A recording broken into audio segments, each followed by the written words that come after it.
demais companheiros da CIP.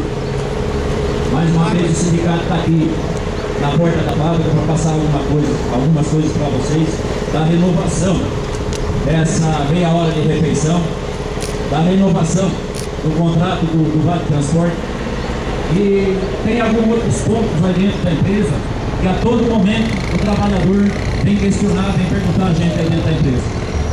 E uma delas é em relação ao FGTS, que a empresa não está depositando. A gente sabe que lá atrás a empresa já passou por dificuldades, já veio com redução de jornada, nós contribuímos, mas agora eu acho que o nível da produção já melhorou, então está na hora da empresa começar a olhar um pouquinho o lado do trabalhador. Quem está saindo, a empresa está depositando, está pagando, mas os companheiros que estão aí dentro da empresa não estão vendo um depósito do FGTS nas suas contas. Então eu acho que isso não é justo. Nós estamos acompanhando, mas vamos pressionar a empresa para que se comece a fazer o depósito do FGTS. E outra coisa também é em relação ao plano de cargos e salários dentro da empresa.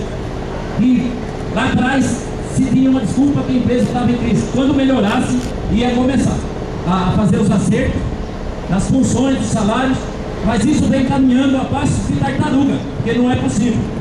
Então tem muitos setores ainda que ficam nessa desculpa.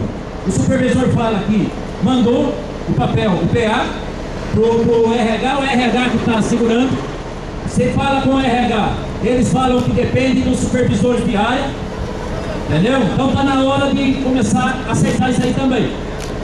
Tá bom, companheiros? Vou passar a palavra aqui pro Caê agora.